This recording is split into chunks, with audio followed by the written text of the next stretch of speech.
One small step for man, one giant leap for mankind.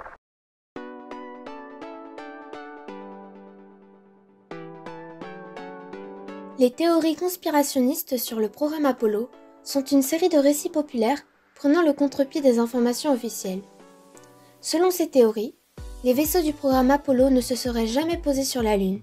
Il s'agirait d'une mise en scène réalisée sur Terre.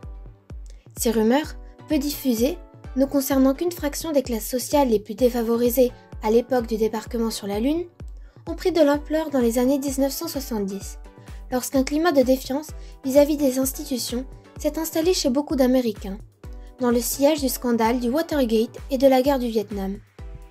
De plus, il ne faut pas oublier le contexte de la guerre froide. Jusqu'à cet alunissage, c'étaient leurs rivaux, les soviétiques, qui menaient la course à l'espace, avec les premières prouesses spatiales de l'époque. En effet, il semblait impossible aux Américains de rattraper leur retard et rivaliser avec Spoutnik et l'envoi du premier chien, fruit du premier homme, dans l'espace. C'est pourquoi certains se mirent à se méfier de la véracité de cet exploit, et se demandèrent même si ce n'était pas juste une mise en scène pour tenir les promesses de John F. Kennedy, qui avait assuré en 1961 le débarquement des Américains sur la Lune, avant la fin de la décennie. Pas parce que ces choses sont faciles, mais parce que ces choses sont difficiles. We choose to go to the moon in this decade and do the other things, not because they are easy, but because they are hard. Tout commença en 1876, lorsque Bill Kaysing, qui avait travaillé pour le constructeur de fusée Rocketdyne, a publié un livre choc remettant en question toute l'aventure lunaire. We never went to the moon. Nous ne sommes jamais allés sur la Lune, qui est devenu une référence pour ce mouvement conspirationniste. De plus, une scène de James Bond en 1871 dans Les diamants sont éternels montre l'acteur dans un décor lunaire, ce qui rendit l'idée encore plus crédible. Puis, en 2001, le réseau de télévision Fox en a rajouté en diffusant le documentaire Conspiracy Theory, Did We Land on the Moon? Théorie du complot, nous sommes-nous posés sur la Lune? Qui donnait notamment la parole à Bill Kaysing. L'année suivante, un des conspirationnistes impliqués dans ce film, Bart Sibrel, a confronté l'astronaute Buzz Aldrin, membre de l'équipage d'Apollo 11, en le traitant de menteur. L'astronaute a fini par asséner un coup de poing à l'homme, une altercation qui a été filmée. Avec l'avènement de YouTube, le nombre de vidéos remettant en question les missions Apollo a explosé. Les réseaux sociaux sont une immense caisse de résonance où tu choisis toi-même en fonction de tes intérêts à quoi est-ce que tu vas être exposé, indique l'astronome Pierre Chastenay.